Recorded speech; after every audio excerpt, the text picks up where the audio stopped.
네, 우리 물가와 관련해서뿐만 아니라 주식시장에도 큰 영향을 주고 있는 세계적인 이슈가 지금 아프리카 돼지열병이 되겠습니다. 이로 인해서 돈육 선물 가격도 지속적으로 오름세를 나타내고 있고 관련된 종목의 주가의 흐름도 최근에 변동성이 상당히 크게 나타나고 있는데요. 이러한 부분 자세하게 공부를 해보는 시간 오늘은 준비를 했습니다. 증권부의 신인규 기자와 함께하겠습니다. 어서 오세요. 네, 일단 아프리카 돼지열병이라는 게 구체적으로 어떤 건가요? 이 아프리카 돼지열병이라고 하면 돼지한테만 발생하는 이 치명적인 질병입니다. 제1종 법정 전염병으로 분류가 돼 있고요. 아직 백신이 없는 데다가 치사율이 100%에 이른다고 할 만큼 굉장히 높고 바이러스의 생존력도 강하다고 합니다. 지난해 8월에 중국의 한 농가에서 발병이 보고된 이후로 중국에서만 100건이 넘는 사례가 나왔고요. 완전 진압이 됐다고 보기도 아직 어렵습니다. 예. 오늘 오전에 그 사우스 차이나 모닝포스트를 통해서 접한 소식으로는 중국의 최남단인 하이난성까지 돼지열병이 발병해서 살처분을 진행했고요. 이 영향으로 현재까지 중국 내 돼지 사육수가 18.8% 감소를 했다고 합니다. 관련해서 네덜란드의 라보뱅크는 올해까지 중국 돼지고기 생산량이 30% 정도 감소할 수 있다는 이 추정치를 내놨거든요. 그리고 네. 현지 애널리스트 코멘트로도 내년까지 중국의 돼지고기 수급 부분에 문제가 지속될 것이라는 전망이 나와 있습니다. 그러니까 내년까지도 중국은 돼지고기 공급 부족 상황을 해결하기 어렵다는 분석을 할 수가 있는 건데 공급 부족은 필연적으로 가격 상승을 낳죠. 그러겠죠. 중국은 돼지고기 부족분을 해외 수입을 통해서 해결을 하려고 합니다. 세계에서 가장 돼지고기를 많이 소비한 나라거든요.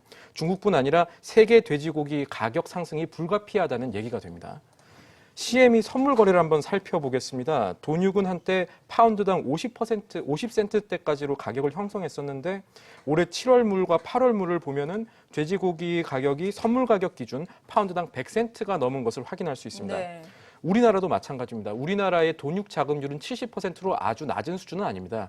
근데 뒤집어 말하면 해외 물량이 한 30% 정도는 있다는 얘기가 되거든요. 그런데 중국이 그 수입하는 물량을 가져가면 우리나라엔 당연히 수입되는 물량이 줄어들겠죠.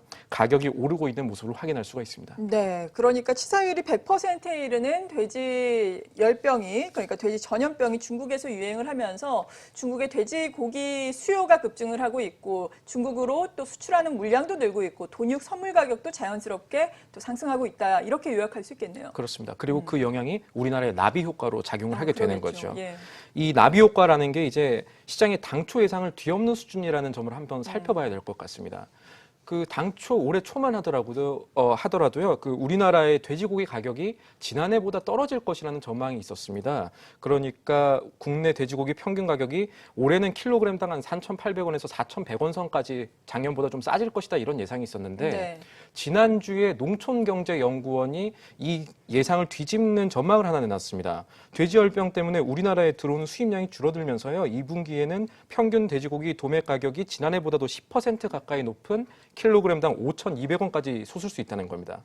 여기에 상반기에는 생각해보면 지난해 수입했었던 재고를 냉동 삼겹살 같은 것들요. 재고 소진이 가능한데 냉동 삼겹살도 유통기한이 있잖아요. 그러겠죠. 그렇게 되면은 이제 하반기로 갈수록 쌓아놓은 수입 재고가 줄어들면서 또 추가로 수입되는 거는 중국이 가져가니까 많이 예. 없겠죠. 그러니까 연말이 가까워질수록 돼지고기의 가격 상승폭이 확대될 전망이라고 분석했습니다. 당초에 지난해보다도 싸질 것이라고 예상했던 어떤 상품이 그 예상을 뒤엎고 갑자기 올라가게 돼버리면 당연히 시장에 영향은 있겠죠. 그러겠죠. 이미 우리나라 3월 생산자 물가지수를 한번 살펴보면요. 돼지고기 가격이 16.6% 뛰었거든요. 네. 적지 않은 퍼센트로 상승을 한 건데 시간이 조금 더 지나면 아마 금겹살 얘기가 경제 뉴스에 등장하기 시작할 겁니다. 돼지고기 좋아하시는 분들은 미리미리 드셔놓는 게 좋을 수도 있겠습니다. 네, 꼭 염두를 해두겠습니다. 이렇게 돼지고기 상승이 단기적인 추세가 아니라 장기적인 추세로 이어진다면은 이 관련주도 이미 많이 올랐지만 뭐 미세먼지 테마처럼 장기적으로 시장에서 주목받는 테마군이 될 수가 있겠네요. 그렇습니다. 그럴 가능성이 있어 보입니다. 사실 축산물 테마는 그 증권사 메이저 리포트에 사실 많이 등장하지 않는 그럼요. 테마이긴 합니다. 그런데 일단 기자들이 관계자를 만나보면요. 사모펀드에서 돈육 선물에 투자했다는 얘기가 심심치 않게 들려온다고 네. 합니다. 여기에 갑자기 이제 대중의 관심이 함께 늘고 있는 점이 좀 흥미로운데 예전 뭐 AI나 사스처럼 이제 커질 수 있다 이런 걸 짐작해 볼 수 있을 건데 수급이 사실 사람들의 관심에서 시작된다고 하죠. 네. 이 이슈가 얼마나 관심이 커졌는지 그리고 언제가 기점인지 한번 살펴봤습니다. 지금 네. 보시는 표가 네이버의 관련 단어가 얼마나 검색되는지를 살펴볼 수 있는 네이버 트렌드입니다. 예. 올해 초부터 통계가 확인되는 4월 20일까지 세 가지 검색어를 넣었는데 돼지열병, 아프리카 돼지열병 그리고 대조군으로는 최근에 빌보드 1위에 올랐던 BTS를 한번 넣어봤습니다. 대조군을 BTS를 준비를 하셨어요. 그럼 지금 가장 핫한 와닿네요. 것들을 이제 예. 비교를 해봐야죠. 이제 얼마나 돼지열병이 생각보다 잠재력이 있느냐를 한번 보자는 얘기인데 네. BTS 검색량이 다른 것보다는 평균적으로 당연히 높겠지만 4월부터 재미있는 게 보여요. 돼지열병 관련 검색어가 이 초록색인데요.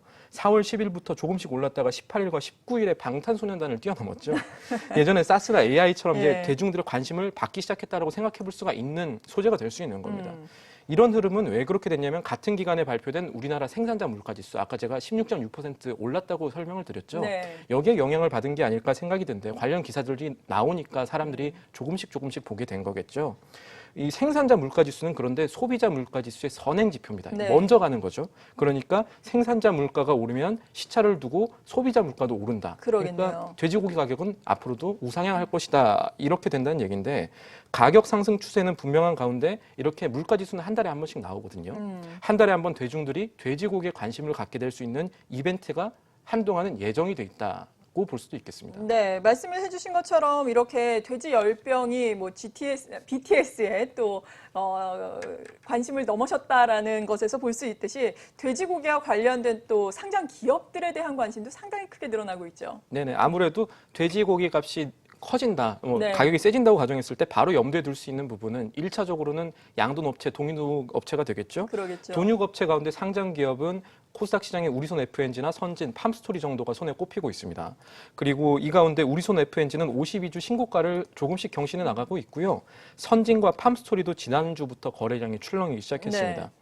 또 하나 관련 이슈로 시장에 관심을 조금씩 두고 있는 분야는 사료업체입니다. 이 현재 우리 정부가 돼지열병의 국내 발생을 막기 위해서 해외여행 시 축산물 반입 금지뿐 아니라 농장의 비위생도 개선하겠다 뭐 이런 입장을 내놓고 있거든요. 잔반 대신 사료급여를 하도록 법제화하자는 논의도 일고 있습니다. 이게 무슨 얘기냐면 중국에서 돼지열병이 없어지지 않고 창궐한 원인이 이 잔반급여이기 때문이라는데요. 돼지열병에 감염된 고기를 사람이 익혀서 먹고 남은 거를 다시 돼지한테 주다 보니까 예. 바이러스가 남아있어서 이제 주요 감염 경로가 형성이 된다고 합니다. 이번 달에 거기에다 국내 업체들이 생산하는 보조 사료라는 게 있습니다. 첨가물이나 항생제 뭐 이런 것들인데 네. 이게 중국 수출 등록 절차가 마무리됐다는 게 지난주에 들려왔어요. 그래서 사료주는 이미 한 차례 모멘텀을 받기는 한 모습이고요. 시장에서 거론되는 업체로는 양돈 분야에 진출하겠다고 밝힌 현대사료나 아니면 그 돼지 사료를 계속 만들고 있었던 우성사료, 그리고 특수 사료를 만들고 있었던 미래생명자원들이 꼽히고 있고 앞으로 살펴볼 수 있는 부분은 이제 앞으로 식약처나 농림부가 추가 대응을 하는 그 여하에 따라서 동물약품과 방역주 그리고 이슈가 지속되면서 돼지고기 가격이 당초 예상보다도 뛰어 올랐을 때 그럴 때는 대체제를 찾을 수 있거든요. 그렇죠. 돼지고기 안 먹고 이제 치킨 먹는 사람들이 늘어나게 되면 쉽게 말하면 이제 그 사람들의 관심이 육계 업체 뭐 마니커나 하림으로도 옮겨갈 맞아요. 수 있는지도 한번 살펴볼 만한 부분이 되겠습니다. 네, 이렇게 미세먼지 관련주처럼 돼지고기와 관련된 종목들도 앞으로 장기적으로 새로운 테마로 형성될 수 있을지 귀추를 주목을 해봐야 되겠습니다. 증권부의 신인규 기자였습니다. 고맙습니다.